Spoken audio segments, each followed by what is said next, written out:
of experience in the funeral business, we are beyond capable of helping families through one of the most difficult times of their lives. Ray's Funeral Home continues to offer dignified funeral and cremation services tailored to your needs. Traditional funeral services, cremation services, and green funeral services are a few of the services we offer. With the variety of options available, you are guaranteed to find what is best for your family and your loved one, as customer satisfaction is of paramount importance to us. Ray's Funeral Home can take care of every step of the arrangement while you recover from the grief of losing a loved one. Ray's Funeral Home offers affordable services, and our level of service is never compromised.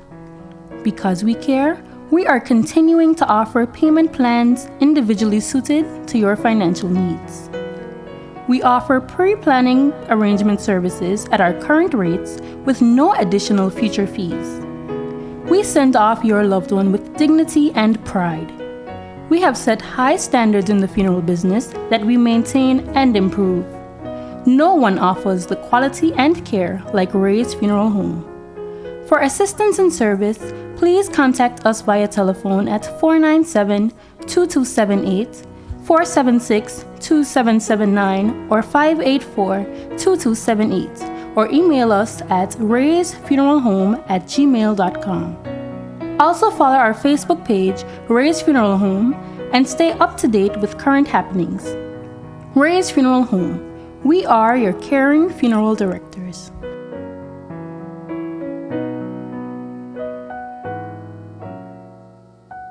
Okay, well, tell you what here. Good evening to you. Good evening. It's Class FM Radio 92.9, and it's now time for the Monday night program, the Monday night show on Class FM Radio. DJ Hammond, the program you love to hear, the program you love to engage really with us on all the time, and certainly every Monday evening. You know, we look forward to having you here on the program with us, man, where we discuss issues of importance, relevance to our country, Anguilla. That's what we do here, and issues that are important to you as always, and we share, we learn a whole lot together every time about the issues that are important to us all. And this evening we're getting ready for another conversation, one that will take us in, in multiple areas of this evening. So we sorry about that. So we ask you to get ready for sorry about that, to get ready for that conversation, right? So Class FM here in the evening time. So spread the word out there, let your friends know, let your neighbors know that the Monday evening program, and the show is on the air with DJ Hammer, and we'll spend some time with you tonight here dissecting the issues, right? So good evening to you. If you are celebrating birthday, if your loved ones, persons out there celebrating birthday today, we here on Class FM, we extend our best wishes to you. You cut the cake, you celebrate, have a lot of fun, carry on, enjoy your day to the maximum. Enjoy your day in a big way, right? That's for sure. And again, to all anniversary celebrants as well, good evening to you as well, and we wish you all the best. Wish you all the best, right? So we wish you all the best. Class FM Radio 92.9 here in the evening time. So 26 down after 8. What's buzzing today? As we before I move along, I'll let you know that we are getting ready to have a discussion with the Minister of Social Services, Education here in Anguilla, Shellya Webster. She will be our guest tonight here. Well, that's what we have penciled in here tonight, that she should be with us. I know that it has been a long day at the Anguilla House of Assembly. I've observed that they have 2 days penciled in for debates on the Supplementary Appropriation Bill Act of 2026, the bill that covers civil servants and salaries, increased salaries. It has been some 18 years now. I learned today while in the newsroom, getting ready for our newscast tonight, I would have learned that it has been 18 years since civil servants here would have received significant increases. There were several cuts, I recall, post post the world global meltdown situation back in 2000 something, 2006, 7, 8 thereabouts, and there were several cuts that they endured really, and ever since that there have been austerity. There have not been any significant advancements really for in terms of horse emoluments really for our civil servants. So today I observed that the entire House is in agreement that civil servants should be taken care of some more. The issue though that came to the surface, and in fact one I've been listening to a number of persons in this newsroom would have received many telephone calls. In fact, I sat with some civil servants some night here after newscast in my office there in the newsroom, and who spoke about the system, how it's working for them, as some believe is unfair. I also listened to the deputy governor who spoke about that. He says that it will not satisfy everybody. He would have mentioned that a while ago there. He made mention of how it will work, but he also was clear to mention that it will not really and truly be pleasing to everyone. So he would have said that. So I believe that he believed that's what he believed, and also believe that is a given. They accept that as well. But the issue for those is that for persons who are being concerned is that this thing creates an issue for them mentally, psychologically. For example, if you are a mechanic, or if you work in the same department here, I am a supervisor. You are my answers to me in the chain of command. For some reason in some departments here, it ends up that you, the person who answers to me, in some cases receives a higher emolument than me. Your wages for some reason goes higher than mine, really. And even though my job description says that I have oversight over this XYZ, and several scores of civil servants have that issue. I've heard several persons spoke about that, how to rectify that. I believe it's an oversight. I don't know. I would love to hear the rationale for that coming from the powers that be, the Public Service Commission, PwC. Those persons, those who are engaged with this public sector reform exercise. So it is something else, because several persons have that issue where they are in fact higher in terms of the job. They are supervisors. They are this. They are that. They are that. But yes, yet you have persons who really and truly, in terms of their job postings, answers to these persons, but then again, those persons who are really and truly lower down the ladder than you might be receives thousands more than you. That cannot be right. But it's happening in the public sector, and I want to warn against public morale. Public sector morale, because those things can be really and truly stressful, and they can lead to lower productivity as well. Now, I would have done the public sector for a number of years myself, and I can tell you on point blank, the public sector is not an easy place to be at. It's great to serve your people, it's great to serve your country, but it's a work in progress. It's a work in progress in terms of the reforms, and in terms of the public sector, the service, in terms of the salary structures, in terms of the grading. I mean, all the stuff that you go through in the sector, it can be quite disgusting. And of course, the everlasting push for the top to receive higher dollars, that is also there as well, the promotional aspect of things. But all that stuff is happening, really. But I know all those things about the public sector, but when it comes to the money part of it, man, that can lead to low staff morale. Trust me, if I know that you answers to me in the public sector, and you receive more than me. I listened to the arguments today in the House of Assembly, and and all that stuff. And while what they're saying is great, that little issue, it doesn't matter what you say, it doesn't matter how many polishing words you use to smooth that over. It will be hard to fix that problem because the persons who would have seen that, really, their minds are already disturbed. The emotions are disturbed too, big time. And when those things are disturbed, really, when that mental faculty is disturbed, everything matters after that. Everything comes down from right there.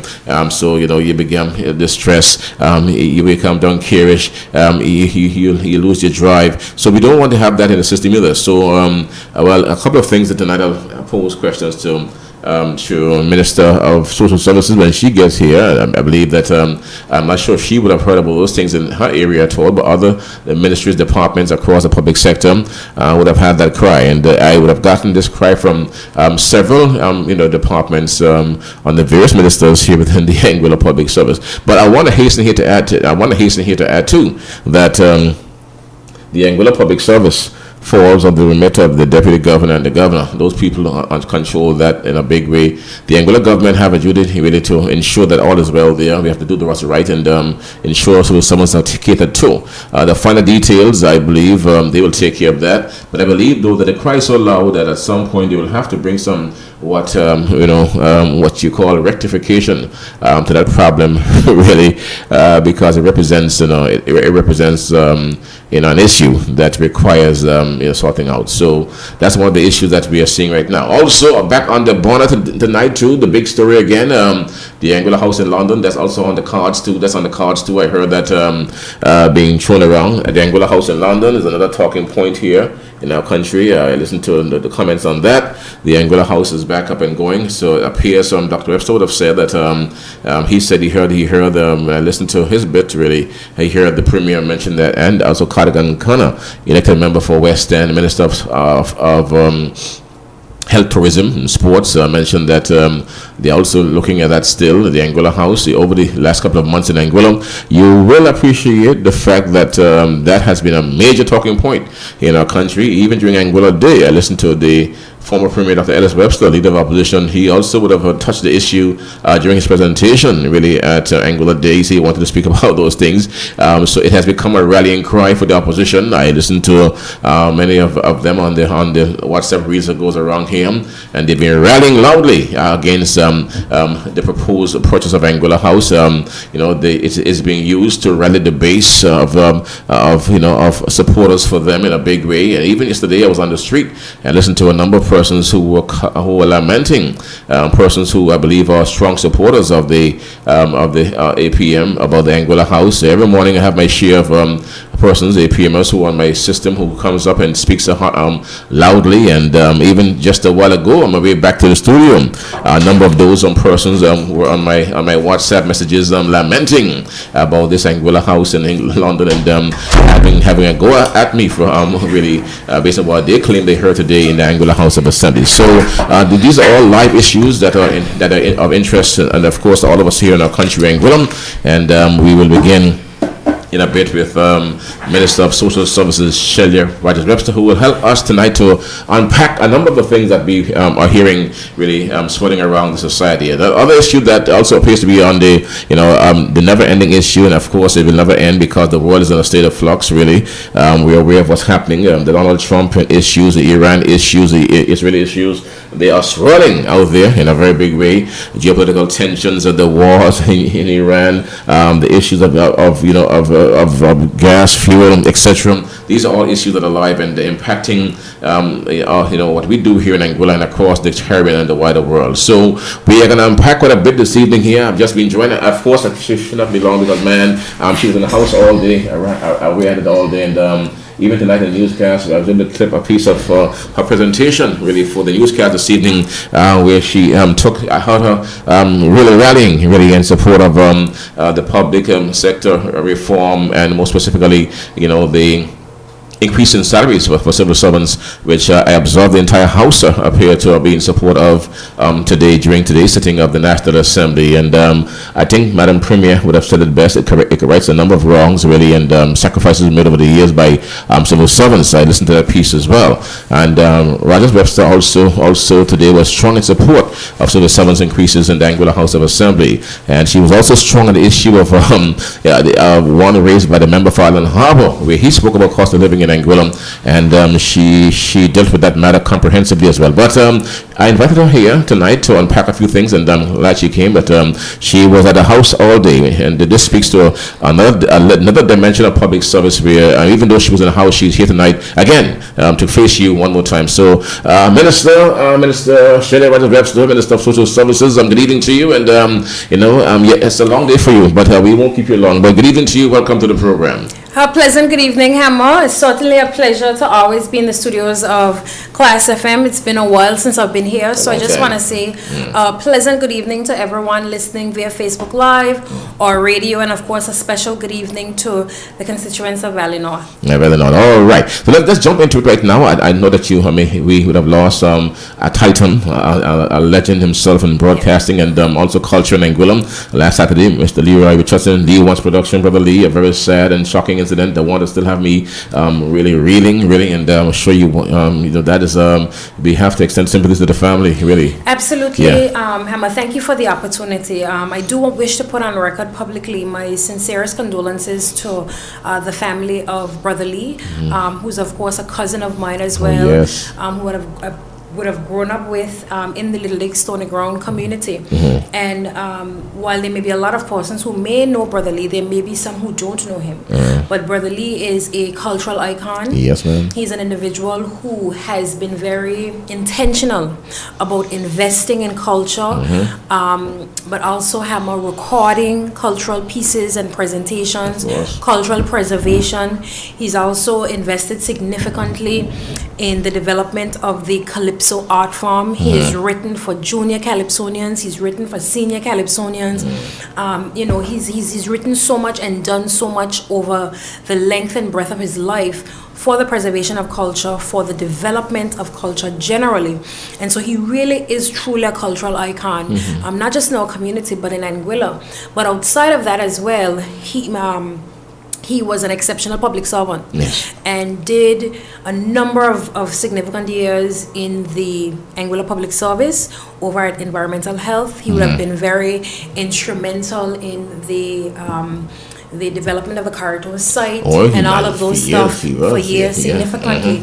And so, Brother Lee, as important as he was to our community and our family, he was also very, very important to the fabric of Anguilla generally. And so he is quite a big loss for us as a people, and I think it's important for us to honor his legacy in any possible way that we can. Yes, and I agree with that for sure. A colossal figure in culture, really, and the media and public health protection. On the front line for many years, really, and the area of public health, Shellya, I recall being a boy growing up around here, and he was one of the flag bearers, one of the main men, ensuring that we were kept safe from the public health for many years. And I recall the years of when they walk around with these bags and stuff to ensure that everything was under control, and the inspection that they did back in the day. He was known for that for sure in a big way. So I want to, and again, all this is the media business. Again, he, in fact, he was the managing director of Cool FM,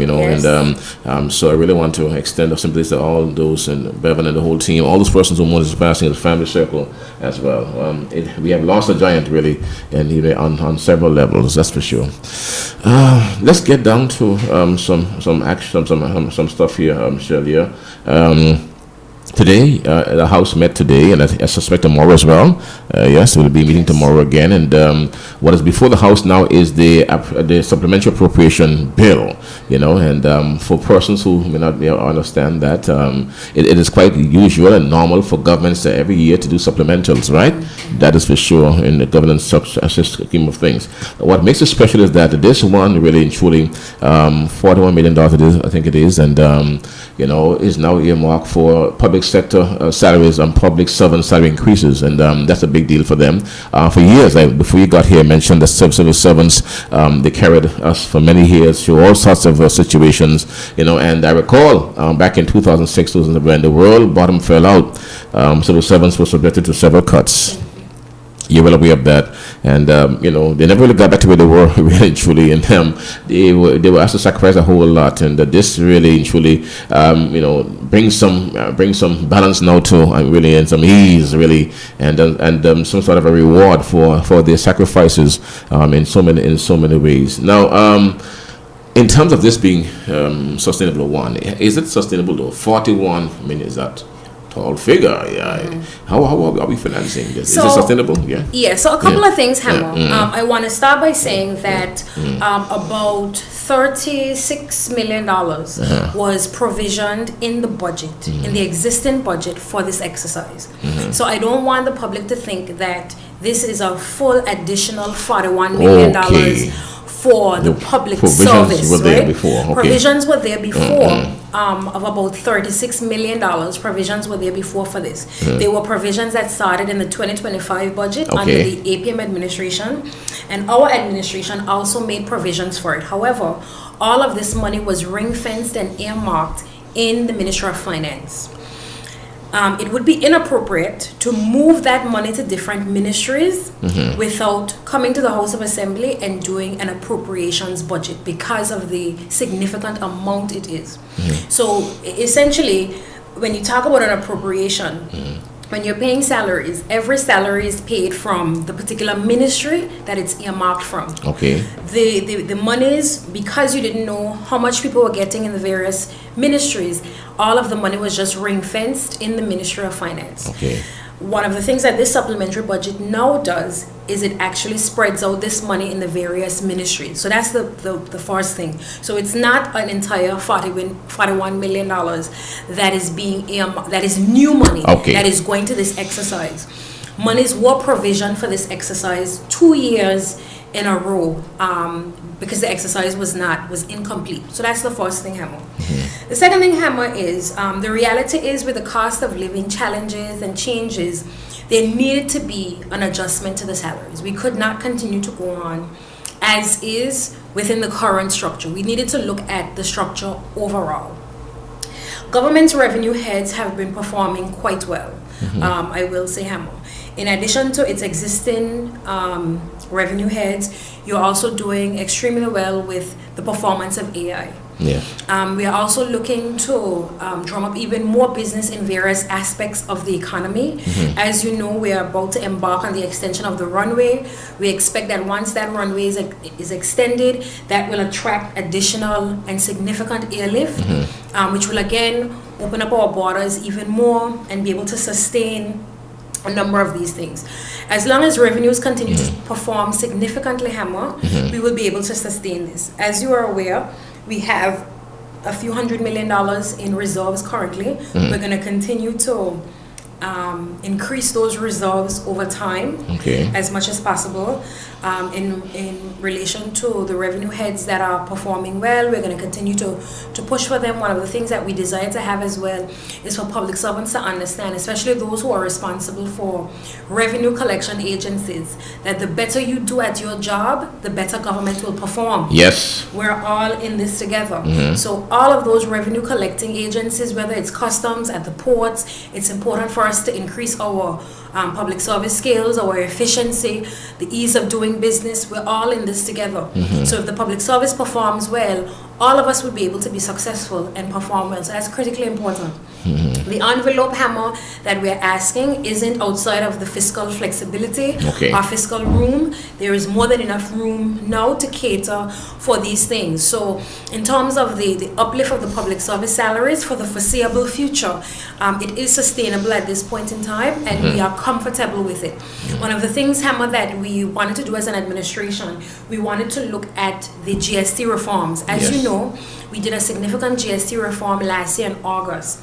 The APM administration indicated that this would cause the budget to shrink. We wouldn't be able to have enough money to do it. But you know, Hammer, from inception, we said that GST was significantly overperforming. There are other revenue heads, there's AI, there are other things. We really need to kind of pull back on the strain that we're exerting on our people. And as you can see, we've still been able to perform well despite making that significant change to the GST structure last year. And we will continue to make reforms wherever necessary, Hammer. So I've dealt with the public service salaries. That's one aspect of the supplementary budget, but there are other aspects. Yes. I would have talked in the past, Hammer, at length about medical overseas treatment. That comes under my ministry. We have seen significant upticks in medical overseas treatment, and we're concerned about that area.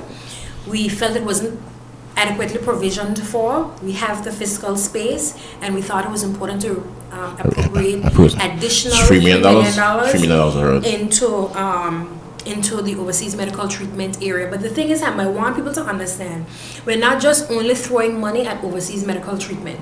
We have a two-pronged approach. Yes, we're increasing overseas medical treatment budget, but in addition to that, we're also investing heavily in the local medical services. Yes, we are seeing that right now in a big way. I listened to MacD Rogers recently, the government health czar, and in fact, I was to the mammography launch as well, and I also would have spoke to him about the equipment we have in Angola. We have state of the art equipment. In fact, we did some groundbreaking work in Angola, surgeries recently. Absolutely. That took place at hospitals. Some replacements, some joint replacements took place here recently. So we are moving along in that direction as well. But today, listen to the leader of opposition mention $9 million. I'm not sure what he was getting at, but I get the impression he thought we need to spend more. I thought I get the impression he meant we should be spending more in that area. Well, here's the thing.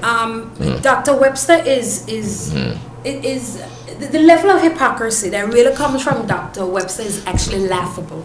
Dr. Webster served as the leader of government business, the Minister of Finance and the Minister of Health for 4.5 years, and in that period of time, there were minimal investments made in equipment. That's the reality on the ground. You heard many excuses being made about the salaries being too low, not able to attract specialists, all of those things. But yet we are now, we came into office. We haven't been into office more than a year and 3 months. They said almost two. They said almost 2 years. That's another thing, another disingenuous lie the APM administration put in, that almost 2 years in office. It's only 1 month and 1 year and 3 months. Very far from 2 years, but I guess that is all, to drum up supporters and that sort of thing. Very disingenuous. But in that period of time, that we've been in office, we've procured state-of-the-art, brand new mammography equipment. This isn't like the equipment that was given to the government of Angola in the past, where the machines were not new. This is brand new state-of-the-art mammography equipment. We have a second theater that is properly outfitted with adequate laminar floors, state-of-the-art equipment to do joint replacements. We have an excellent surgeon, that's on deck. We also have state-of-the-art dental equipment that the government of Angola has procured and brought in as well. We're trying to do adequate training for the various specialists, because the specialists have told us, we can do more, but we need the equipment. Yes. And we are saying to them, if you're saying you can do more, we will do our part and we will get you the equipment. And equipment is being consistently procured. So when I hear Dr. Webster saying we need to do more, it's laughable to me, because yes, every country can do more. A lot more, yes. You can always do more, but the reality is we are consistently building our capacity within our hospital.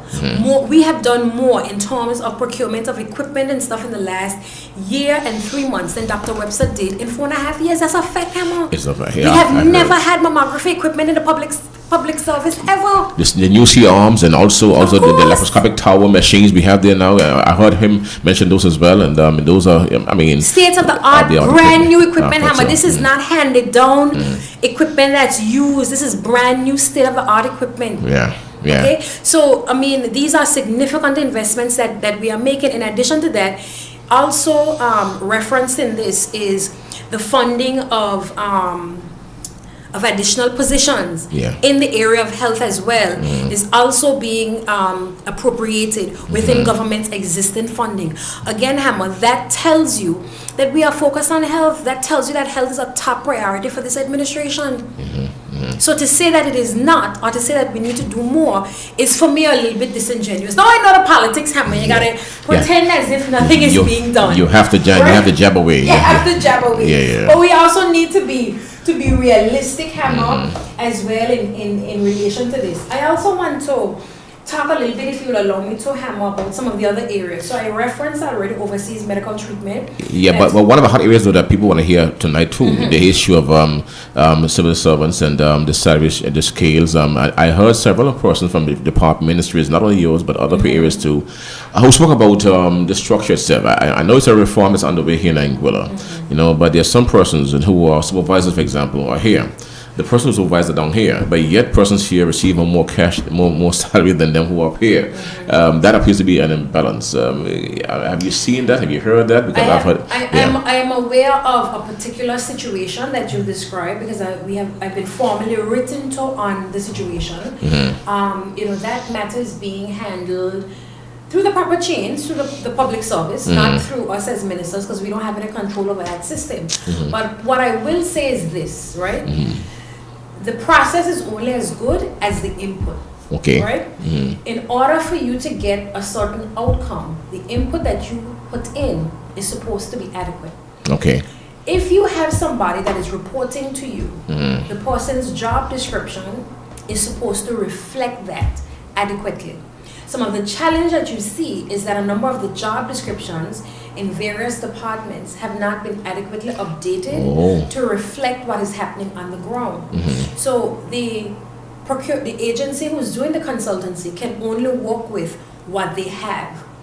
Now, as I said, different people will have different opinions of how things will go and those sort of stuff, but you can only work with the information that you have. And there are a number of anomalies that took place, and it's quite unfortunate. But again, this is an ongoing process that needs to be reviewed and looked at continuously. But the other thing to hammer is that there were some positions that have been regraded between 2008 and now. Okay. So there's some positions that were already regraded and that were more in line with what they were supposed to be paid, when that hasn't been the case for a lot of the rest of the public service. Okay. And that's also important to take into consideration as well.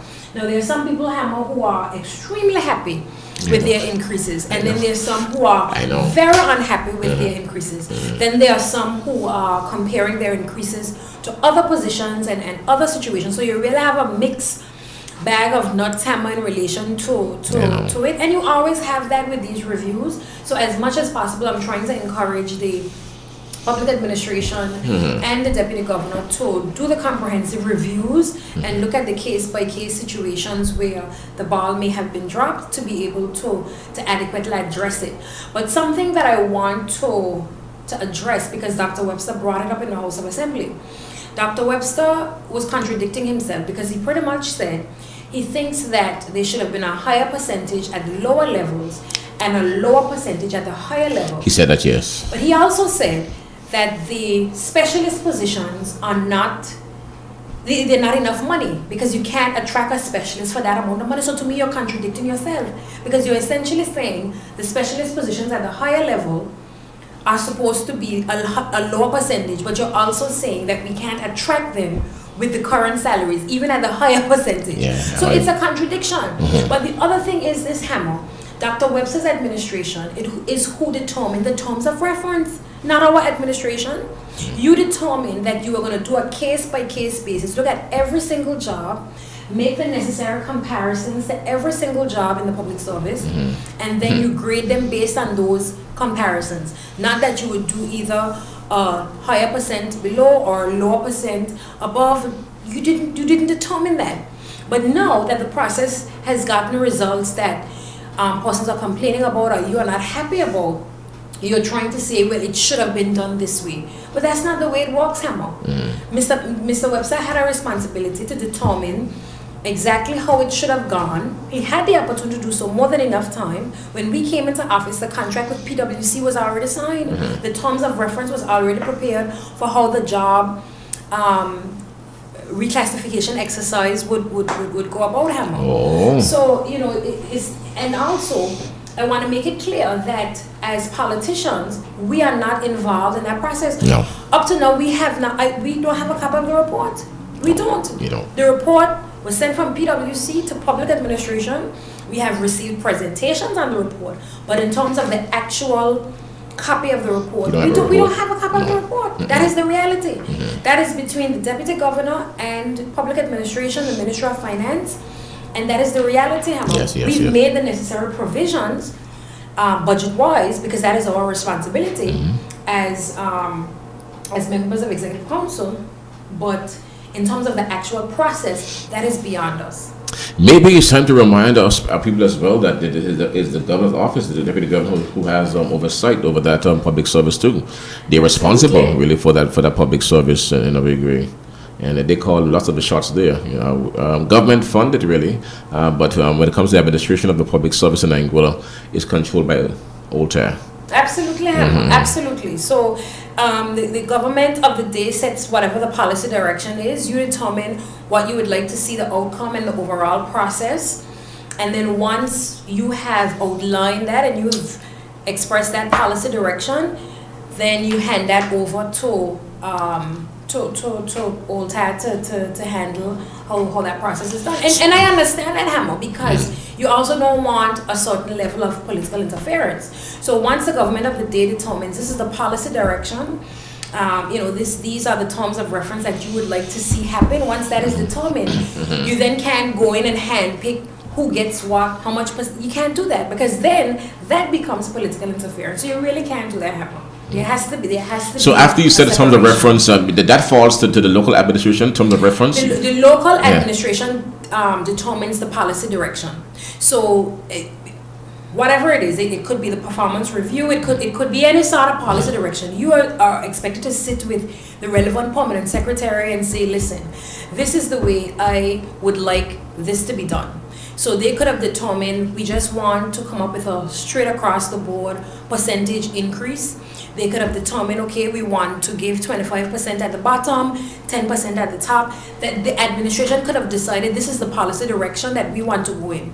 Once you've determined that direction, the relevant public servant has to carry out that determination. Essentially, that is what is expected to happen. Oh. Okay. So then the public sector takes control now of that process. And exactly. Yeah. Especially something like salary reviews, because remember the public service is not under our remit.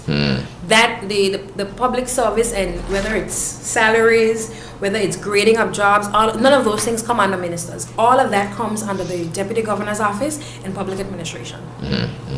All right, so something is being done about the issues you said that there are some anomalies yes, that are being looked at as we speak.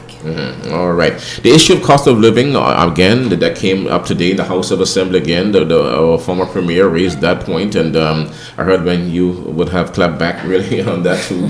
The cost of living in our country, Anguilla. You also defended the $3 million in terms of health, as you mentioned a while ago too, additional for medical treatment overseas here in our country, Anguilla.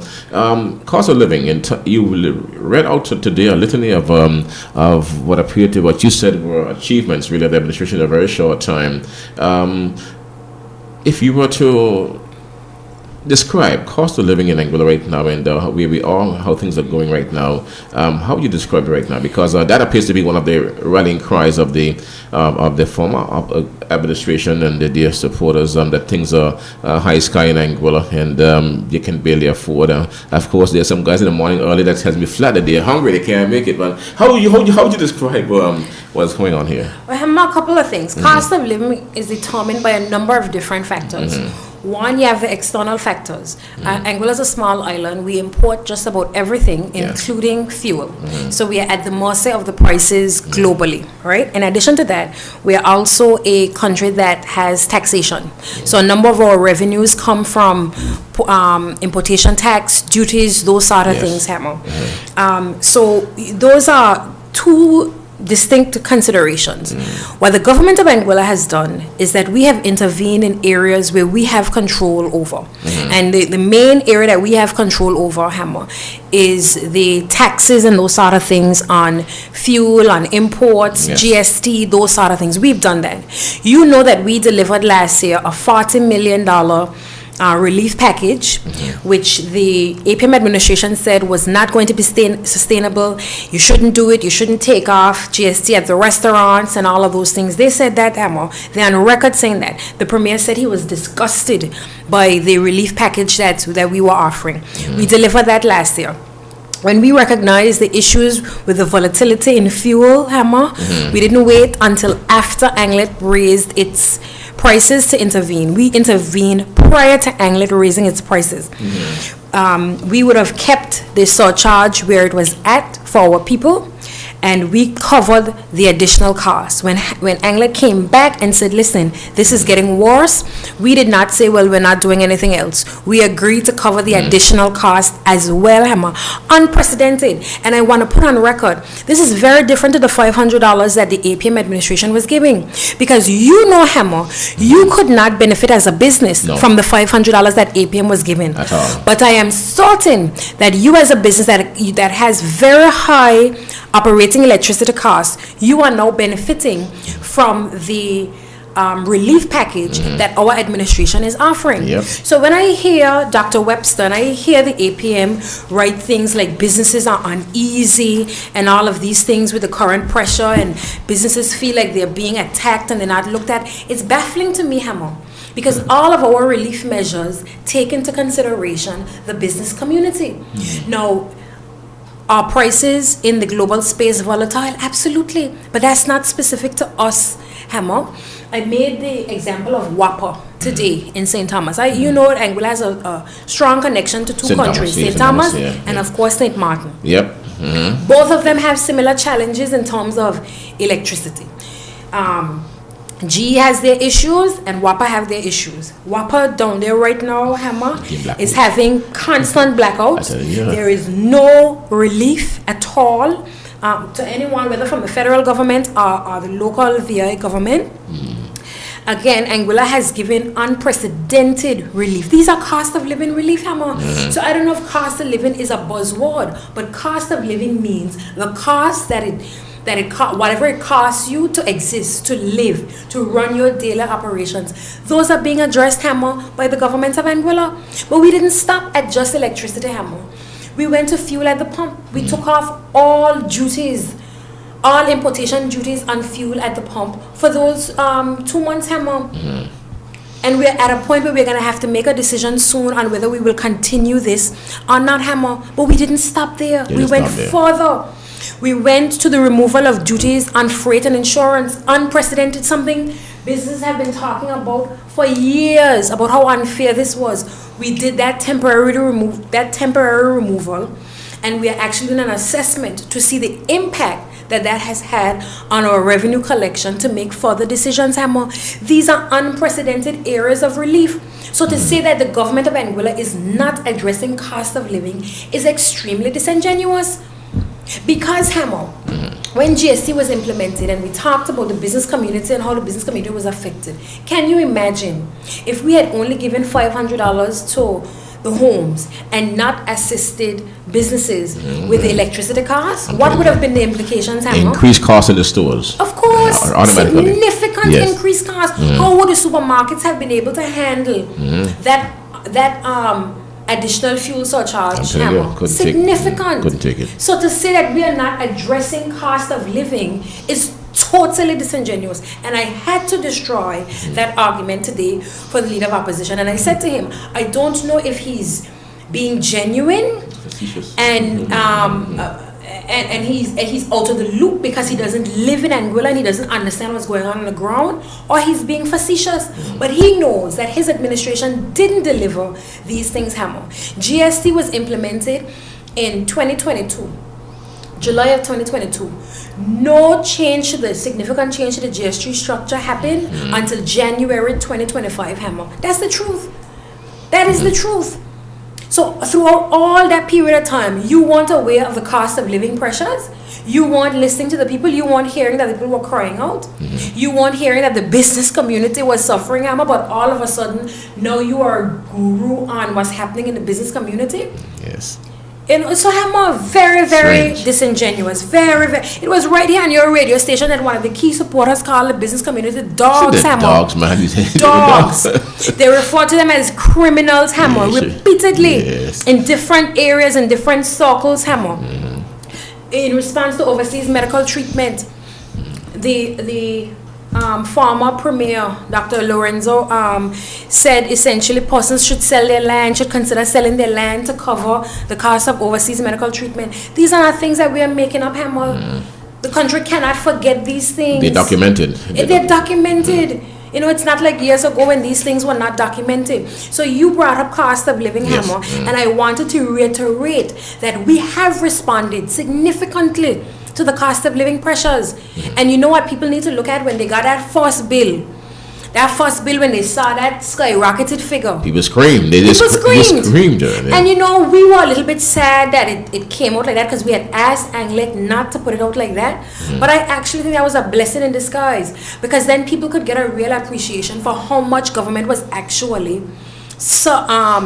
really trying to give the type of relief that was necessary. So they saw what the bill essentially would have been, and then they saw what was deducted by government of Anguilla. Thankfully though, ANGLEC has changed the structure now. Right now, yeah. So when your bill comes out, you will see automatically on it, and I think they've already been released, you will see government's deduction right away. So you won't see the full bill. You'll see government's deduction, and then you will see your total bill below. Again, unprecedented relief hammer, but yet we're not doing enough.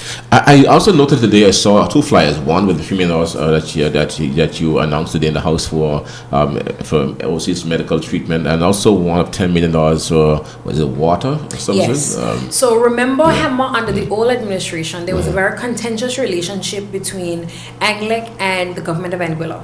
There were periods of time when the government was refusing to pay ANGLEC. ANGLEC was considering load shedding. Remember, and all of this. Government agreed, I think, over a 10-year period to pay off the funds that were owed to the Water Corporation.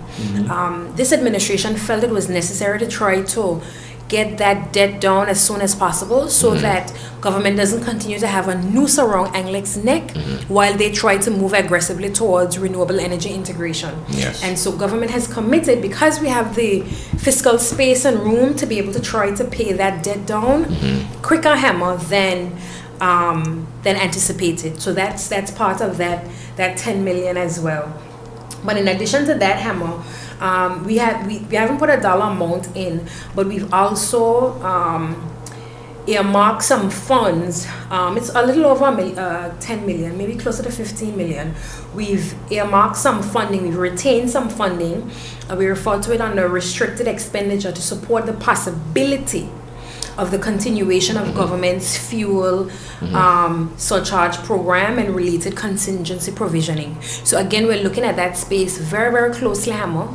And if we see that the volatility continues, we will see how much longer government is able to do that, because we do recognize as an administration we're going into the hotter months right shortly, and so we're also going into the months where people will be home from the hotels. Yep, a lot more. So more fans, more air conditioning units, more appliances being less money coming in. Yes. So we're looking at the space, Hammer, and we are provisioning ahead of time so that when the time comes we can effectively respond. This is responsible governance, Hammer. This is anticipating the road ahead and provisioning to make sure that we can respond when the time comes. And again, you can, because you have the wherewithal enough assured. AI is performing well, and I heard the AI at the end of this year should rake in $300 million. I'm hearing, the GST is also performing well at this time. Yes. All right. So in terms of development now, infrastructure projects, I know that you sit in cabinet and you're someone who's very broad. I know that you pay attention to everything that's happening around there within the corridors of government. Infrastructure, there's a view in Anguilla among some people, the infrastructure, development is measured by brick and mortar. You get impression sometimes? Of course, there are people who, and that's human nature, Hammer. People want to physically see things happening, especially if they are not affected personally by whether it's overseas medical treatment or something. People want to see physical things happening. People want to see roads being built and buildings being built. As a matter of fact, we too, as an administration, want to see those things. Yes. And we were not happy with the progress of a number of those different things. And we have had to pivot. We've done a number of things. We've implemented a program board. So every 2 weeks, a number of public servants have to come down to meet with us on a Friday to talk about the progress of the road projects and the capital projects to see what's being done. We've also brought in consultancy firms, Hammer, to assist with major projects. This is the largest infrastructure budget that we've ever had in the history of Anguilla, and we recognize the importance of bringing in outside support and help. We've been criticized for doing So that. You're saying that there are projects in the pipeline, things that are coming? Of course, Hammer. This year, but we have a number of roads. We have the Raphael T Road that we want to get started very soon. The road coming down to the valley as well. We have the road behind Mary's Bakery, that the surveying and stuff for that is being finished up. So I mean, we have a lot of roads, Hammer. We have the money because, as you know, the capital budget allows for it, but we need to get the roads moving. And we've been honest and upfront with Mike, who has told us that the max you could do is like 2 roads a year. That's not sufficient enough for us. And then we have said, okay, you know, we want to do more, and they're saying, well, we only have the capacity to do XYZ. So we have said, okay, well, we're going to bring in some additional support because this is what we want to achieve. And you know, the Minister of Infrastructure has been critical about that, Hammer, but at the end of the day, Anguillans don't want excuses. Hammer, when 20 thought to come, people don't want to hear, oh, you know, we didn't have enough support in any ministry. No, they want results. They want results right now, and for sure. So we, as an administration, we are pivoting to ensure that we are able to deliver on those results. So we agree with persons who are saying they want to see more roads being done, they want to see the government building, they want to see all of those things. That's why we brought in the company to come in and start the process of the government administration building, because we talk about budgeting a government administrative building. The last administration put a certain amount of money for government administrative buildings. However, there were no designs for the government administration building. There was no proper consultations being done for the government administrative building. So you're putting funds in Hammer, but there's no groundwork being done. So we brought in a company that's going to do the groundwork to be able to get to be able to achieve that and make that a reality. That is the reality of what's happening, Hammer. You know, for me personally, in my ministry, I have made a decision that wherever possible for future projects, I will do a procurement for designing and building the project.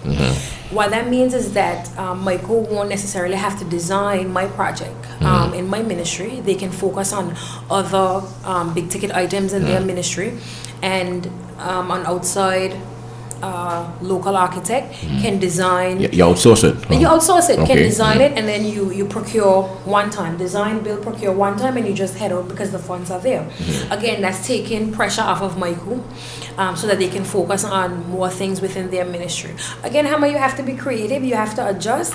As ministers, when we see that there's a backlog of certain things, you have to pivot. It is necessary that you pivot, Hammer. Yeah. But because what you're realizing now happening to us right now in Angola, I mean, it has been for a couple of years now.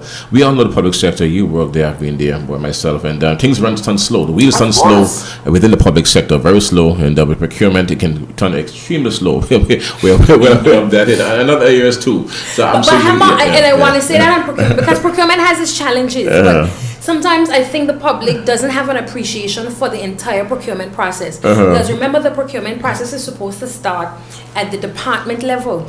So the department has to determine what exactly they want to procure. The department has to write the procurement documents. Then those procurement documents have to be approved, Hammer, by the procurement office, and then they go out to be advertised. They go through the advertisement period. When they come in, the bids have to be reviewed.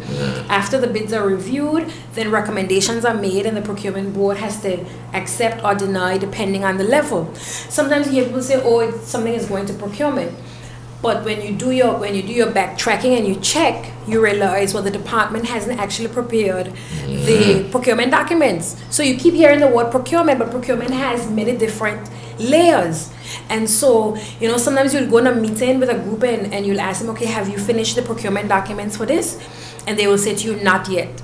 And you'll ask them, well, when you're going to get to it? Maybe in a couple of weeks or so. Well, my position is this. And it doesn't work for everybody. It sometimes makes people feel uncomfortable.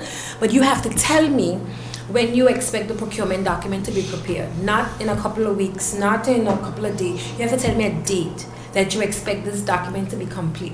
So if you think it's going to take 2 weeks and you tell me it's going to be done by June 15th, bet your bottom dollar that I will be circling back with you on June 15th to ask if you've submitted the procurement documents to the procurement unit. And you know, while people may think that you know, you're doubling down too much, How is it that you are a civil servant? You've served before, and because I said it here, maybe on my commentaries too, that I believe that you get things done because of your you work for many years in the public sector. You understand, the system very well, so you know how the touch points, the touch, and the other persons who are in here now, some of them are better than you. I mean, to this system, so you would know where to go, which door to knock on, which button to press, because you've been there for how many years? But a lot of years, right? A few years, well, right? Yeah, within the public service, over 15 years for sure. I'm sure that helps. That goes. It does. Yes. And the learning curve for me was a lot less when I first came into office because of that, right? But the reality is as well too is that you are also trusting technical officers in the various ministries to provide some technical advice and do what they're supposed to during those transitionary periods. And I'll be frank, some officers have done a better job of doing that than others, right?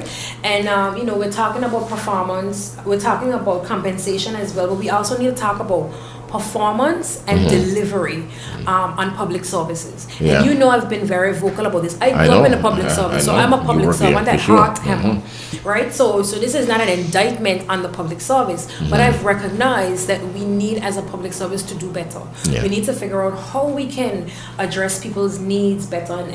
And I've said this publicly, you know what I mean? Something as simple as an older woman coming up from West End, to determine if their benefits are there, and you're telling them, we'll come back next week Monday, you know what I mean? That may seem like nothing to you, right? But for that woman who doesn't drive, who doesn't come to the valley often, that's like a trip from here to St. Martin for that person. And that's just a simple example. But that is public sector though, and for you, and that's the culture that has been existing for all the years, Shellya. And this is why when I listen to the chatter narratives about public sector reform in Anguilla, and I've seen more than one of those done over the years in Anguilla. I wonder if it's value for money we're getting, because I mean I've seen it done before for the Bob Semple days, and in those days way back then I was at the service, and if people to go through these exercises and implementation time come, and then you get the same old the laid back cultures. What will make this one different now? Because we're spending quite a bit of money. It's a big investment on the part of government. What will make will this be different to the ones we saw for the previous years? I hope it will be different, but it all comes down to accountability. You really have some exceptional public officers that walk around the clock. You see them, you know who they are, and then you have some that literally do the bare minimum. And sometimes you feel like there's a problem for every solution as opposed to a solution for the problems. And I think that's one of the challenges that we have sometimes in the public service, that we operate in a box. So we're not thinking outside of the box, we're not being creative, we're not trying to see how we can do more, how we can maximize our resources. And I actually told one very recently, you're still operating in an austerity mindset. Everything is, we don't have the money for this, we don't have the money for that, but actually we do have the money for it. Yes. You know what I mean? So we need to now maximize what we have and do as much as we can with the resources that we have, because we have a window, and we need to utilize that window. But sometimes, Hammer, when you push on people to do more and you expect more, you make persons uncomfortable. And it's not that you're trying to make them uncomfortable, but people expect the delivery of services. People expect that the public service is going to perform. All of us are expected to perform, and it's important. But government, I'm sure, have these discussions with the governor and the deputy governor as well. The need for ramp up efficiency, the need to improve, accountability in these things. I'm sure you speak to those people about these things all the time, Emma. And they agree with you. They do agree, and they're well aware of the situations because we're very transparent with them. We copy them on communication when we are having tough challenges with specific public officers. And I want to be honest, right? There's no one grouping of public officers that you have challenges with. Like I said, you have some really outstanding public officers, but then you have public officers at every single level, from the highest level straight down, that you have efficiency challenges with, Hammer, and that's the truth. I spoke to one or two civil servants over the last couple of months, really, in the service, who are still working in the service, and I told them about that problem. One told me about Hammer is simple. We have policies that were there for umpteen years. We are all simply following policy. Why don't they change the policy? policy. If they want me to do X, Y, Z, well, change the policy now. They have the power to do those things. I am famous for changing the policy. Okay, all right. So when you tell me policy, I ask you two things. Can I see the policy, one? And if there oftentimes I will tell you, when I ask them for the policy, they can't produce a policy for me. Policy. That's number one. So they end up saying, well, it's actually a practice. We don't have a written policy. That's one. Number two, when they do have a policy, then I say, okay, well, I can change the policy because I'm a policy maker. Yes. And then I adjust the policy as necessary. So again, Hammer, people do use the policy as an excuse. And sometimes there's a reason for a particular policy, so you have to consider why the policy was implemented in the first place and see if you can adjust the policy without really compromising what the original policy was meant to do. But everything can be set in stone, Hammer. It cannot be set in stone. We have to be flexible. I have benefited from a permanent secretary that I have a great working relationship with. Good.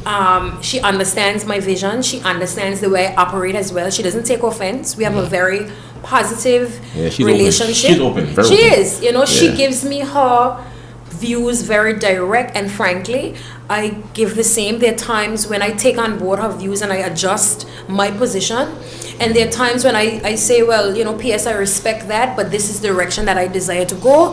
How can we legally get here? Yes. And that's where we are. And once that decision is made, we are full speed ahead. Unfortunately, that's not the case for everyone. No.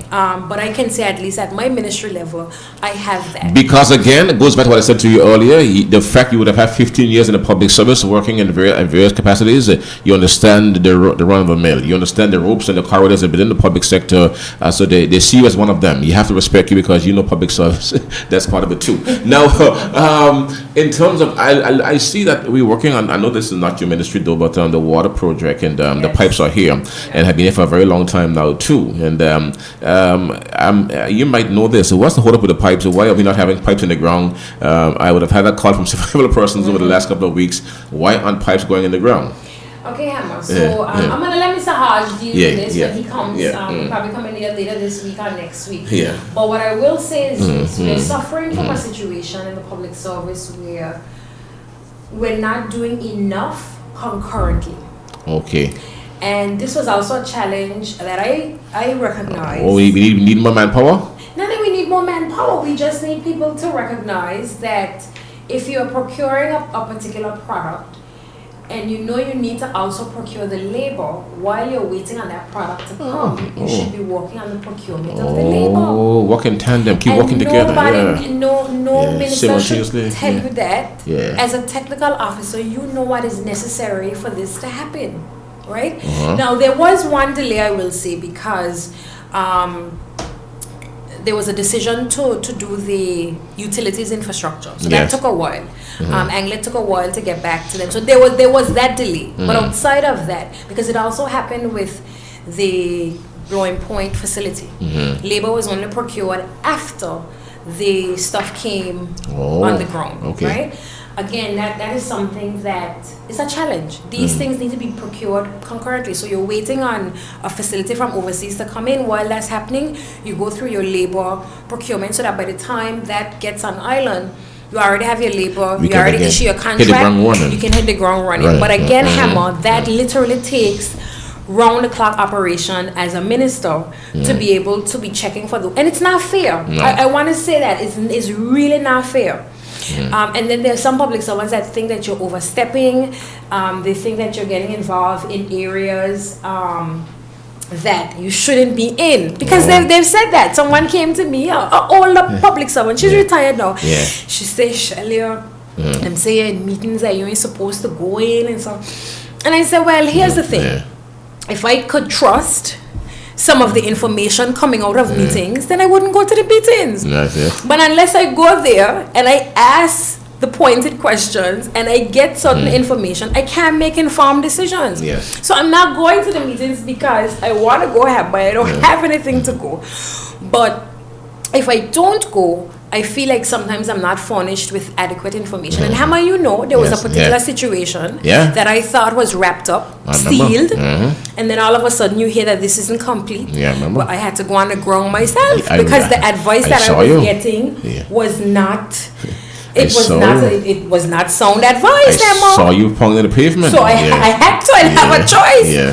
So again, it's not because you want to overstep anybody's bounds or you want to make anybody feel uncomfortable, because at the end of the day, the minister is who's going to be on the chopping block, and you're going to be blamed. So if I'm going to be blamed, then I have to get on the ground now. Yes. I saw that you would have been on the ground for sure, and you were very hands-on there. So those are still there. So let's hope that those policies will change now as you go along, because I mean, those things are responsible in large part for where we are now. The delays that you're experiencing with the water systems and other systems too.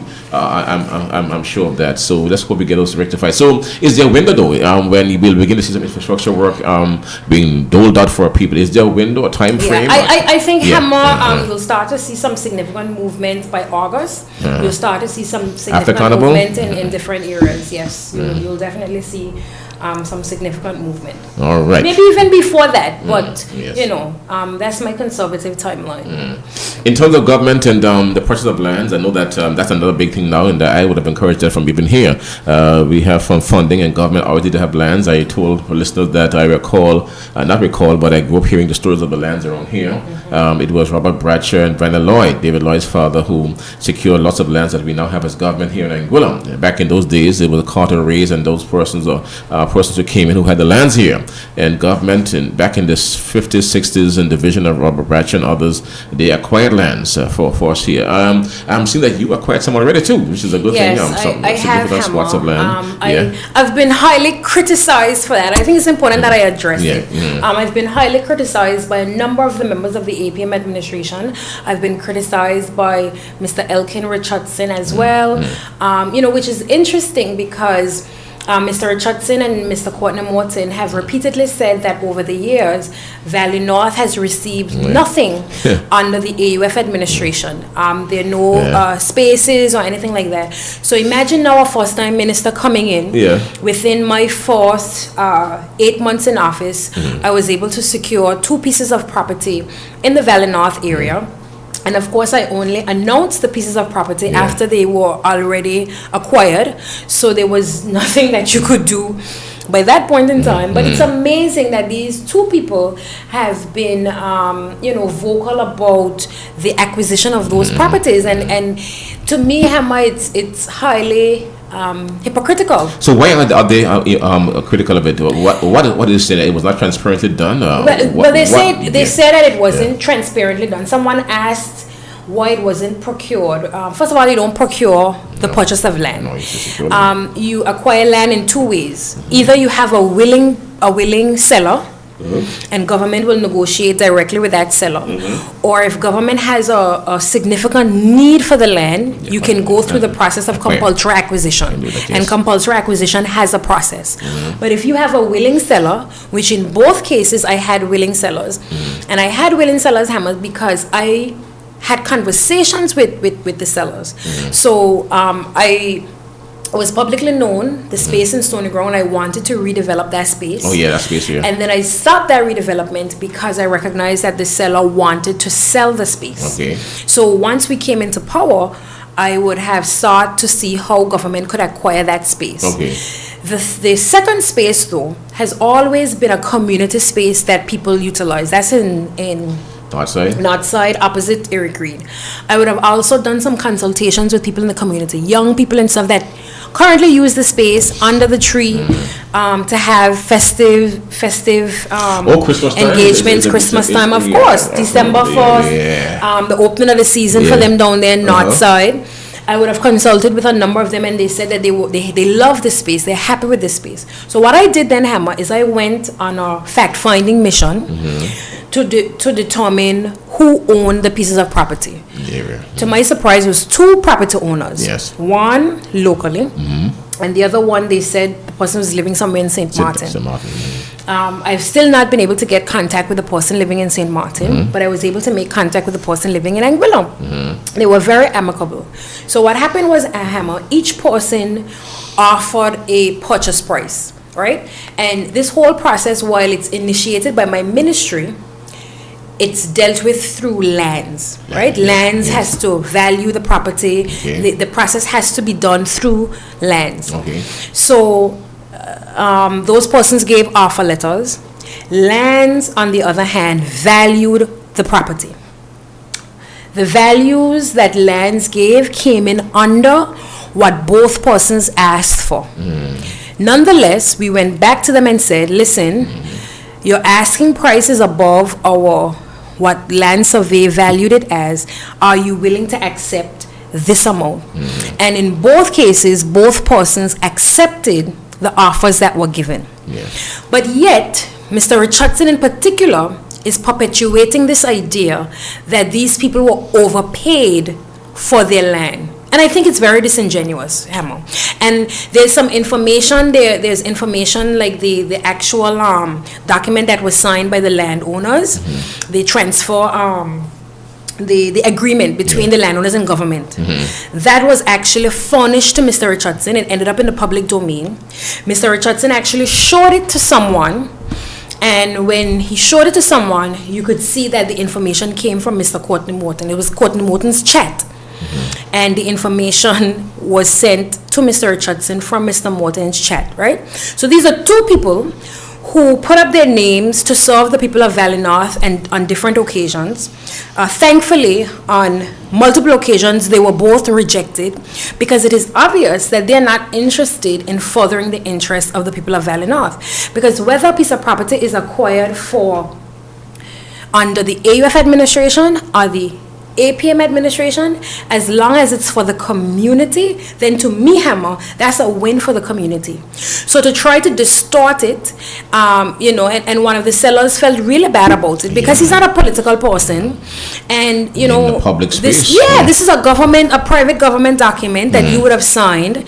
I was shocked when I saw it, and you know why I was shocked when I saw it, Hammer? Because I didn't even see the agreement that he signed, because remember, he would have signed that with lands, so that would not have even gotten to us. We were only informed that the seller came in, did the paperwork, and was compensated. Because my ministry doesn't handle land transactions and stuff like that. We only initiated it because it's for community space and that come under my ministry. But once that process was finished, it was handled in another ministry. So imagine, I didn't even see the document. Right? And this person is saying this document is in the public domain. Again, Hammer, really, really terrible. So government have a land, I'm sure, assessment board that assesses value of evaluation board that assess the value of lands? In lands and survey. Okay. Every piece of property that government acquires, there's an internal valuation that is done. Sometimes, depending on the nature of the land, Lands and Survey may hire a valuator to work on their behalf. In this case, these were all done internally. So my ministry didn't value these lands, Hammer. I don't know how to do no land valuation, Hammer. That's not my remit. Lands and Survey, under the leadership of Jason Hodge, his valuator evaluated both properties, and the offers that we gave were in line with those valuations. So this idea that we gave them or we overpaid them, and it's totally disingenuous and totally dishonest. But it's not so. So why would you really be worrying about that? No, it's important to worry about it because the average citizen listening to Mr. Richardson would think that is the case. And the seller who sold the property in Stony Ground in particular, he felt really bad. He felt really bad because they were framing it like as though you were setting up this what do you call, like it was some sort of backdoor shuffling, and you're overpaying for land. You jolted my memory because the other morning I was on my exercise walking. That same guy stopped. I remember now. Yes, and it was very angry. He was super angry. I was like confused. What are you talking about? But he was really and truly giving me messages to relay, and he was carrying on bad. It's not nice. And I understand his position because he's not a political person, right? And so now you're making it seem as though there was something dishonest that was happening with the purchase of the property. And so for me, it was important for me to tell the general public, listen, this is how this situation occurred, and this is what would have happened. And I try to reassure the seller, listen, this didn't come from my ministry. I have never even seen this document until you sent this document to me that's going around. And I would have given him, the backstory and some of the information that I would have found out later on and stuff like that. So I think it was important for the air to be cleared said in relation to that is going to continue to come up and to be a topic and a conversation, but it just shows you that a lot of these people are, pretending that they want the best interest for constituencies, but realistically, they're not. I'm a believer. Once things are not true, once things are not true, really and truly, and once your hands are clean, certain things does not grow wings. It just doesn't. No, Hammer, no. We went through years, Hammer, of not addressing stuff. Okay. So you know how I operate, Hammer. You have to address things because when people repeat things long enough, it begins to resonate. Yes, it is true, and this was done in an open, transparent process, and I think it was important for that to be put on record so that people know that. And I've been upfront in relation to this situation. There were times when I wasn't on the government press conference, and they were asking other ministers about the acquisition of the property. But you ain't asking me when I'm there. This is Mr. Richardson. Ask me about the acquisition of the property. Why are you asking other ministers about the acquisition of the property? Come on, Hammo. Anyhow. But again, though, acquisition lands. There's a plan to acquire 14 acres there in the Campus Crew area. I'm hearing that. We're going through the process of compulsory acquisition there as well. We are actually acquiring a number of properties because you talked about acquisition of property generally, and you are 100% correct. Yeah. Government has a shortage of property, and if we are to do aggressive development in certain areas, we have to acquire property. So we're going through the compulsory acquisition process for that 14 acres of land. We're currently going through the process step by step. We've done the gazetting, we've done everything that we're supposed to do, and so once that process is complete, we immediately start the grounds preparation for the track. Okay, and how many acres the track will take up? Is that a lot of land? It is a lot. Must be other plans you have for the land as well. It is a lot of property, but we do need the entire space because we're going to develop different aspects of the track. So what World Athletics Association is supporting is just the physical portion of the track, in terms of things like stadium support, stadium stuff, support stuff, bathrooms, all of those different things. You need additional land and space for that. So we will end up using overall the additional 14 acres of space. And it is a good space because it is in very close proximity to Delbina Lake College Comprehensive School. So it's to me a better space than the originally planned space, which are agricultural lands. Oh yeah, we know that. No, and that land is located where just to today on the south side or north side? South side. South side. So east and south. Okay. Slightly east, but then south. By the roadside, on the roadside, right there by the road. Combination of the roadside and east of the school, east and south of the school. Yeah, all right, okay. Yeah. And so we are acquiring quite a bit of land, Hamo. We are acquiring land in different areas because the other thing too is that we may also have to give back land for airport development and different things. So, government is in the process right now of acquiring land, and one of the things that the Premier has committed to as well is government securing land for community spaces in all districts across the island. So that's something that we're doing. We are also looking at trying to acquire a space in Blowing Point as well. Don't mind that persons are saying we're only looking out for the districts where we have representatives. That's absolutely untrue, Hammer. Absolutely untrue.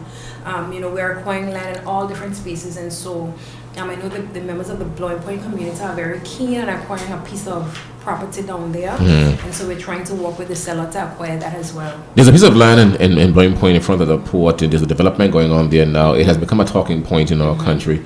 It is right in front of the port, and I some years ago recall when under the former AUF administration, Mr. Richardson would have acquired that land. Then at some point under APM, it was handed back to owners, and now it is an issue. It's not my ministry, and there's going to probably be a special presentation handled on that. There's a lot of criticism around that, but I would say to the people, I would say this to the people, as you rightfully said, that already went through the process of compulsory acquisition, and we needed to pay the funds and utilize the property effectively.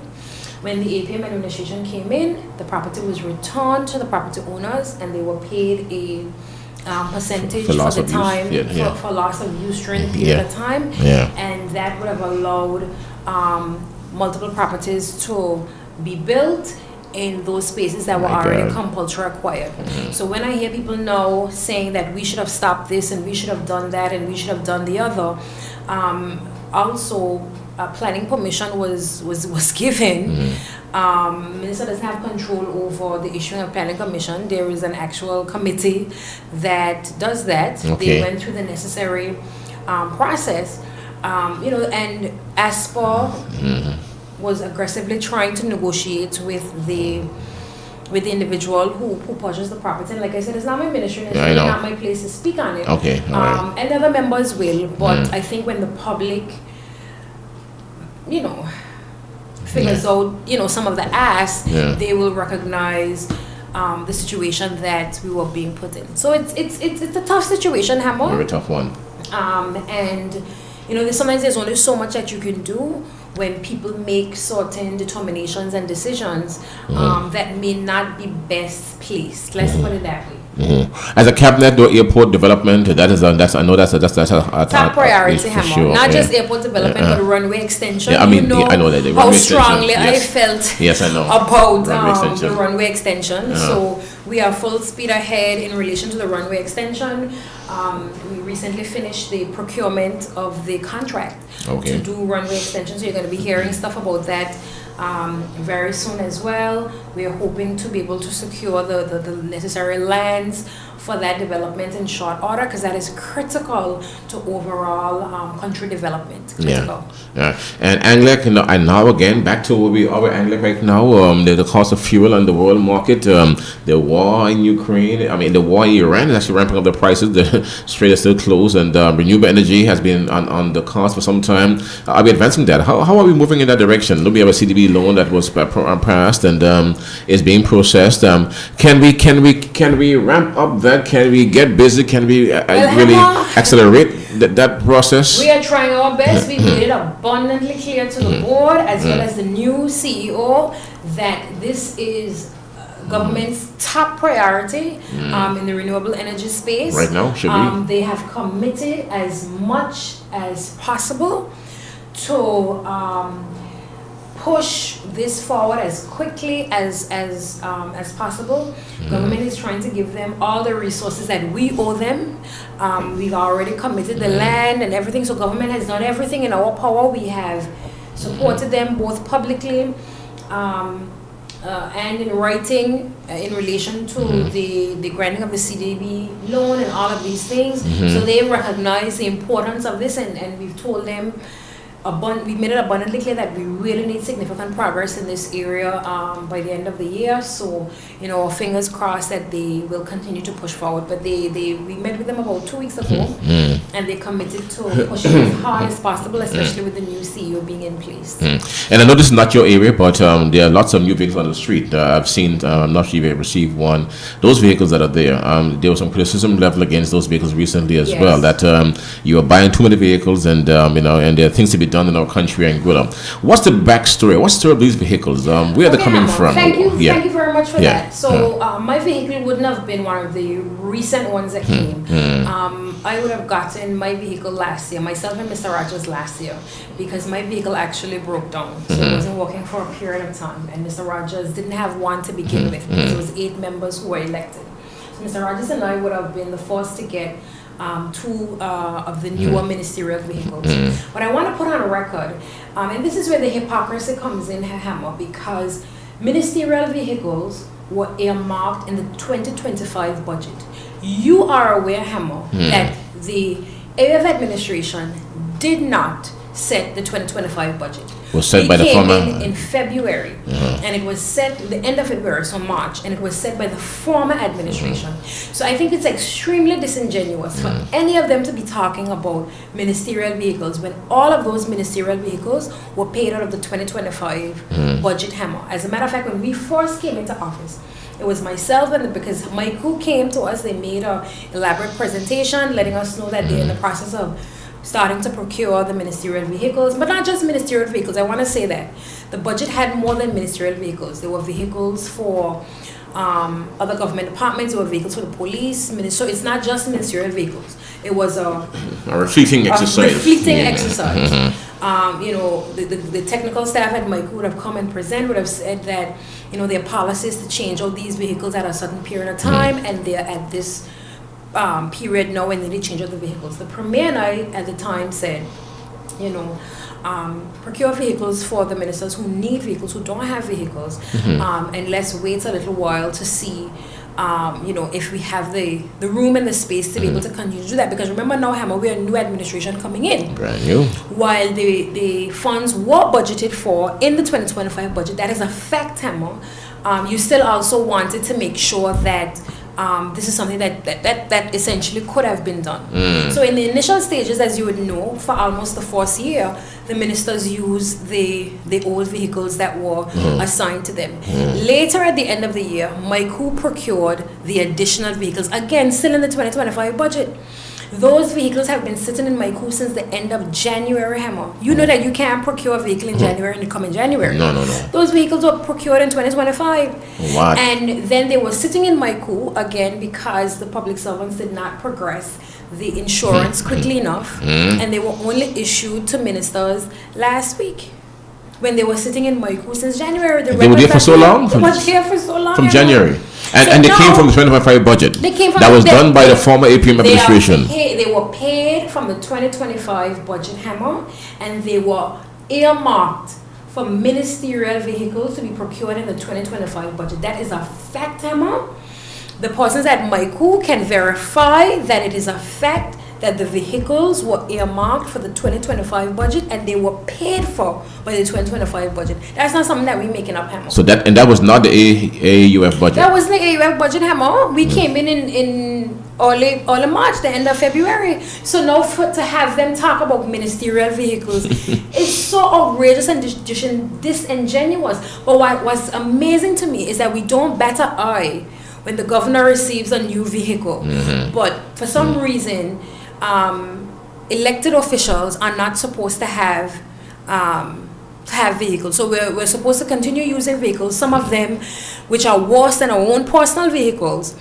But when you have a refleeting exercise, which you are supposed to have a refleeting exercise every certain amount of years. Yeah, every year for government, for sure. It is a significant challenge, Hammer. And it's amazing because in other OTs, I have these issues. The level of vehicles that they drive in Cayman Islands and Turks and Caicos compared to us here is crazy, Hammer. Yeah, they have American vehicles. American vehicles, top of the line, heavy duty vehicles, $80,000 US vehicles and those sort of things. Ours are nowhere in the range. Maybe like $30,000 vehicles is what you have here. And I'm not discounting the cost of it, but my thing is it's a refleeting exercise. Maiku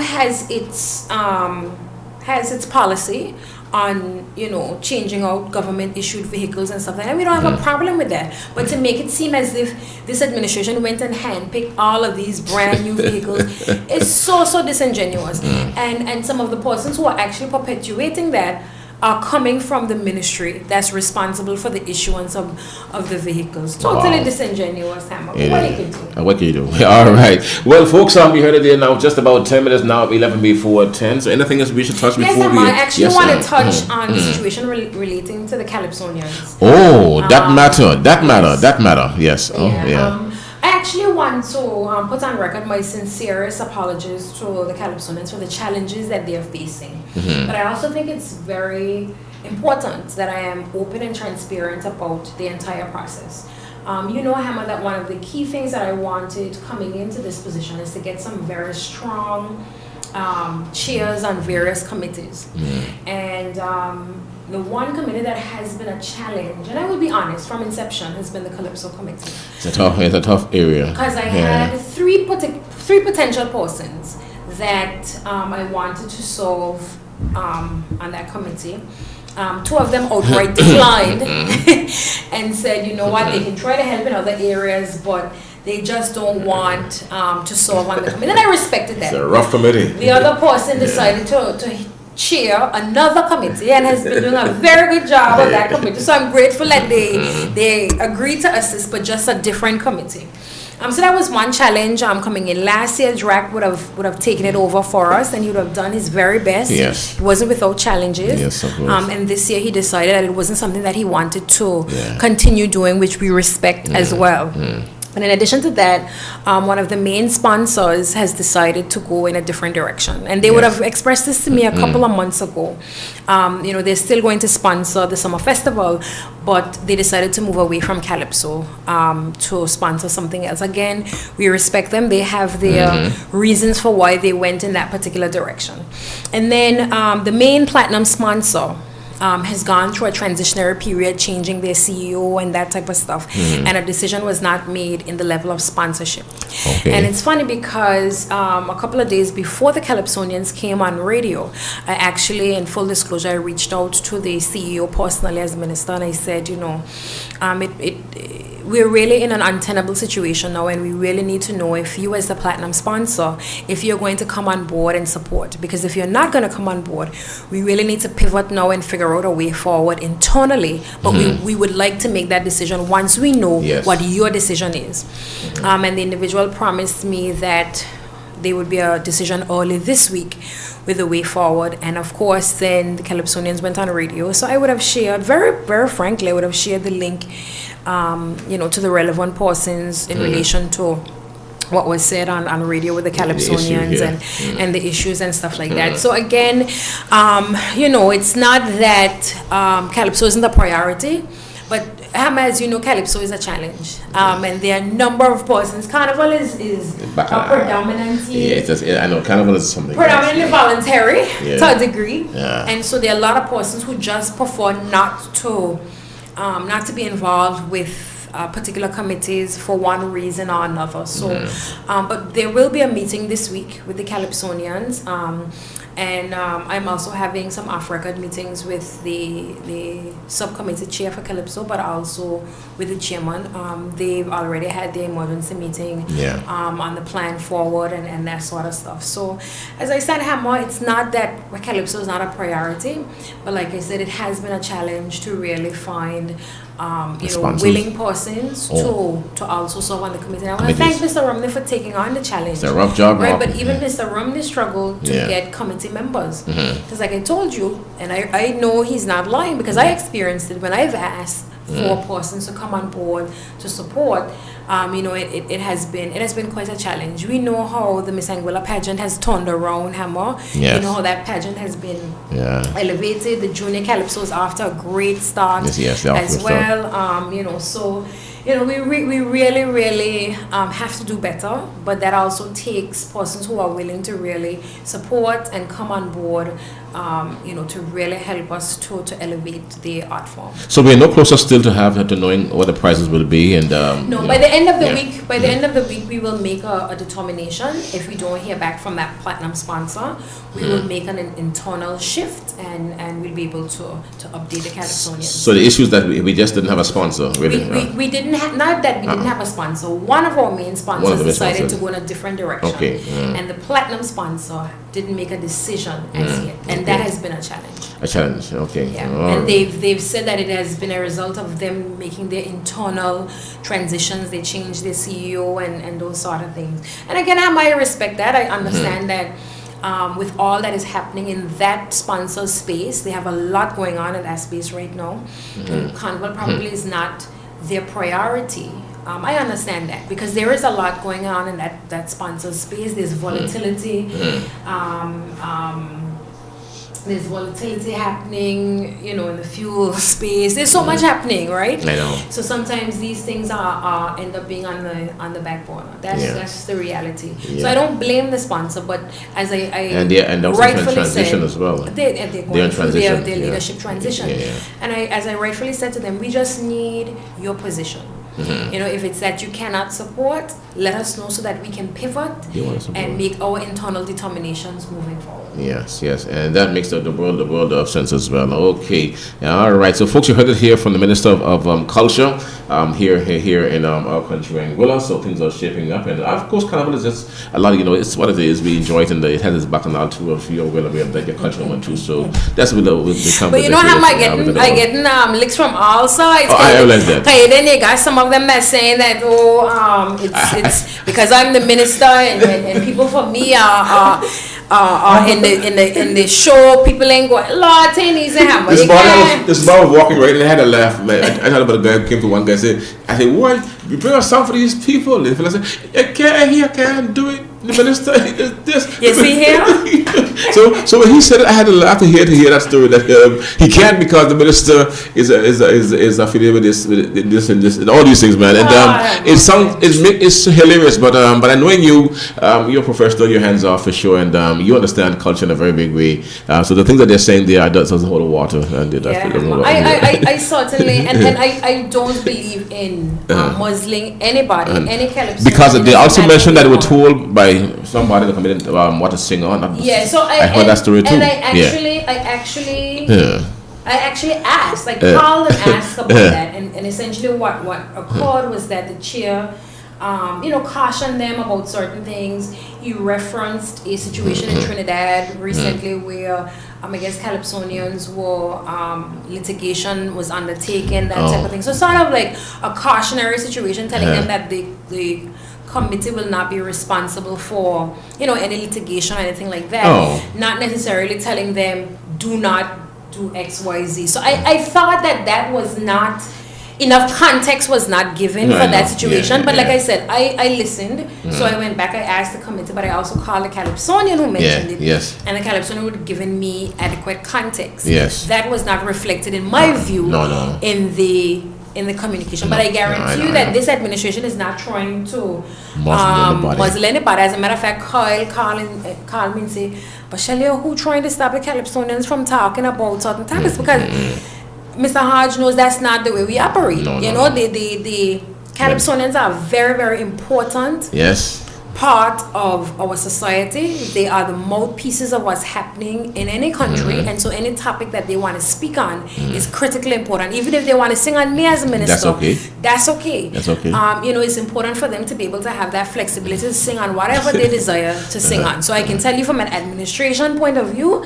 nobody in our administration is trying to muzzle any Calypsonian. They are free to sing on whatever topic they want, whoever they want to sing on.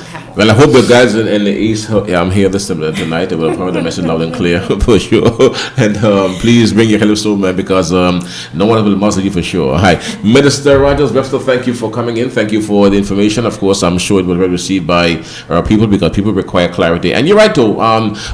When you stay silent, things run wild sometimes, and you have to speak up really. And you for sure, you doesn't miss a beat. When it comes to those things, you jump on things quickly. But people need information, otherwise they will begin to speculate. Narratives, and that's important. It's true, And I think as an administration, we also recognize that it's important for us to carve out time out of our business schedules to sometimes address some of these issues very head on, very openly and honestly.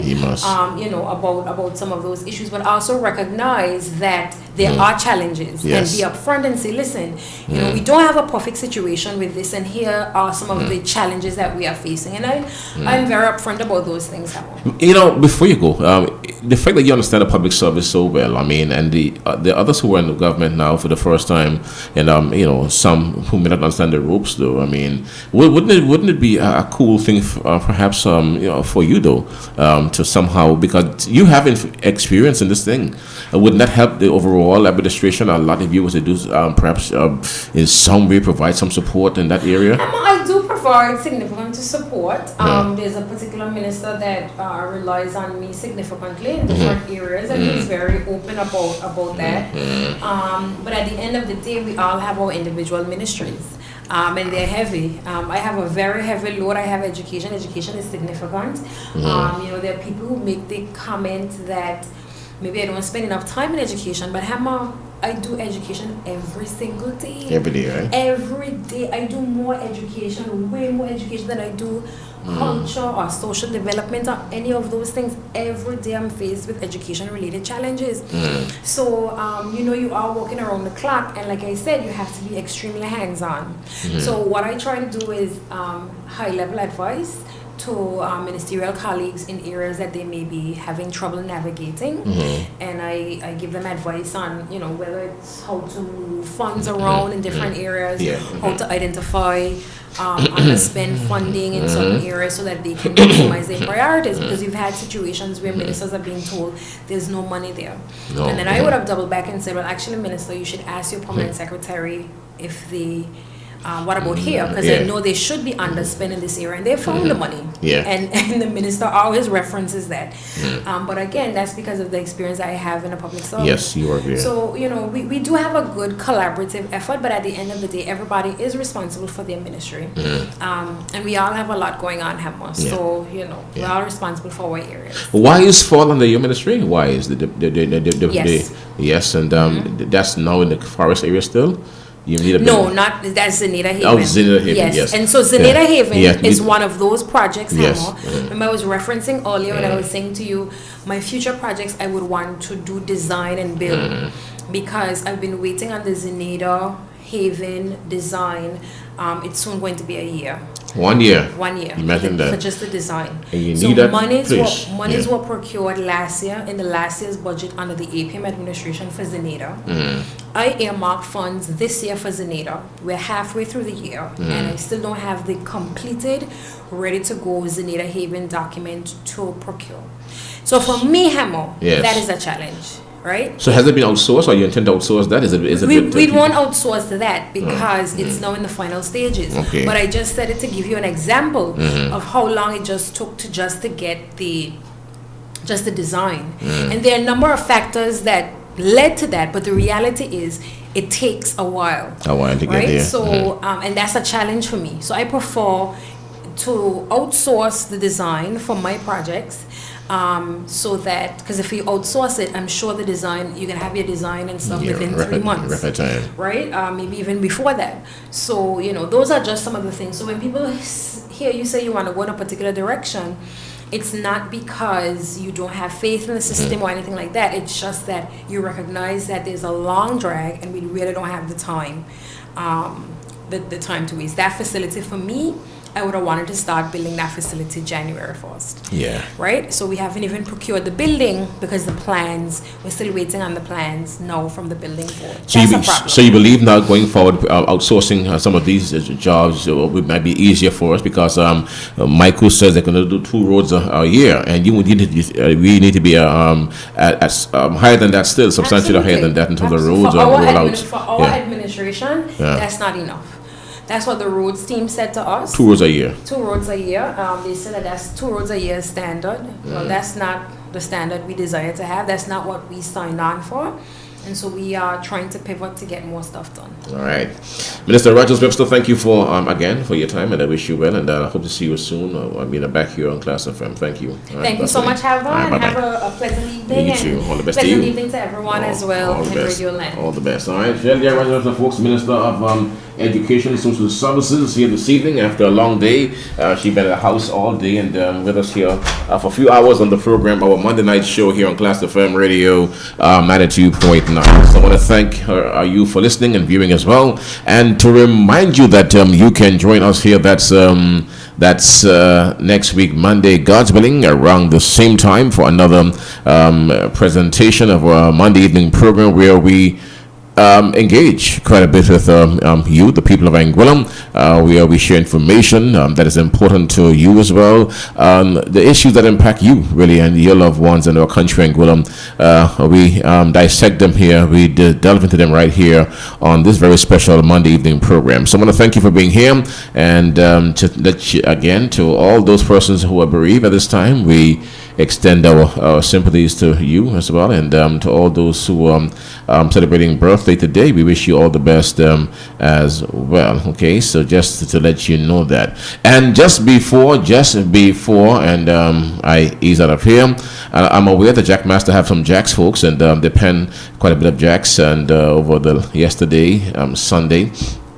And they were in the valley today, across by the Hammond Street there by David Lloyd's Wall, yes, next to Moran's. So they were there today, and no doubt tomorrow they'll be there too. So they brought in some jacks today from the net, and they'll be out tomorrow morning again. So when they come out, get your fresh jacks, and they get your jacks. They're good for frying, good for someone's sake. You can steam jacks too. They'll be there, so support them. Get your share of fresh, and juicy and grilling jackfish. Okay. So folks, that's it for me. Peace and love. I'll catch you tomorrow morning, God's willing. Right here on Class FM Radio. 92.9. Yeah, just you hold the spot. You've got Class FM Radio 92.9 here in the evening time.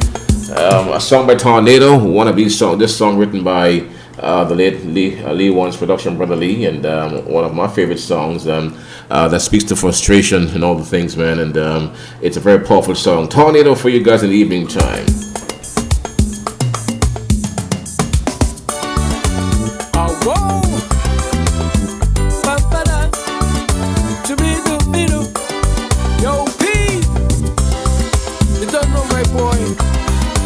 Tornado is back for the 50.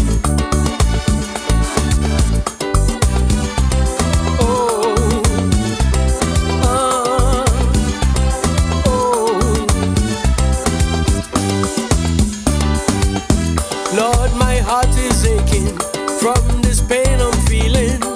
I don't feel like crying, though the tears are flowing, Lord.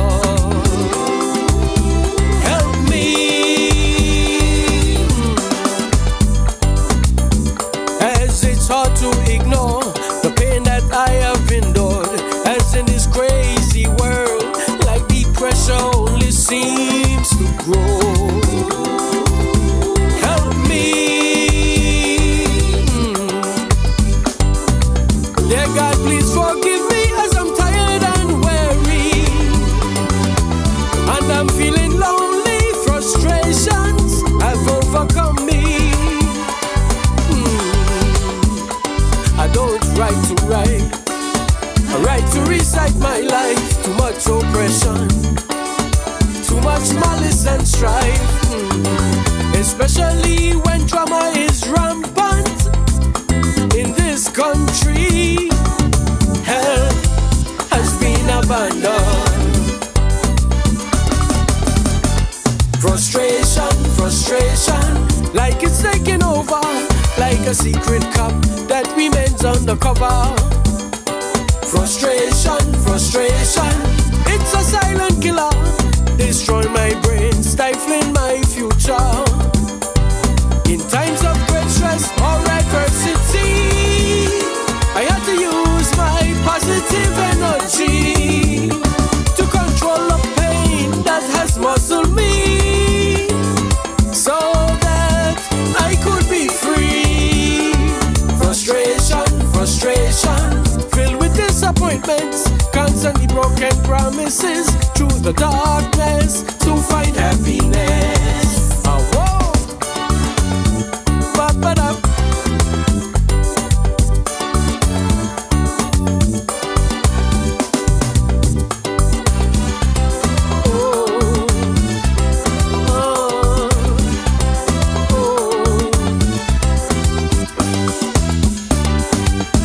Pain is not getting better, I can't bear it much longer.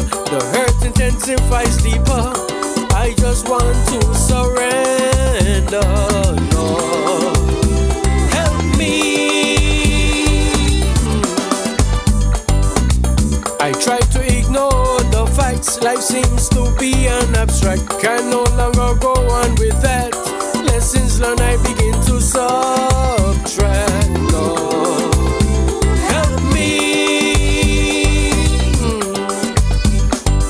The pain from when my ancestors burned from between their mother's knees.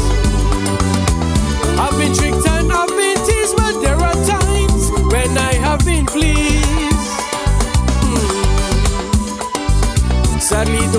have ceased, replaced with stormy nights and rough seas. Overcast skies blurs my vision. I'm stunned, I can move on. Roadblocks are the order of the day. Showering frustrations along the way. Frustration, like it's taking over, like a secret cup that remains undercover. Frustration, it's a silent killer, destroying my brain, stifling my future. In times of great stress or adversity, I have to use my positive energy to control the pain that has muzzled me, so that I could be free. Frustration, filled with disappointments, constantly broken promises, through the darkness to find happiness.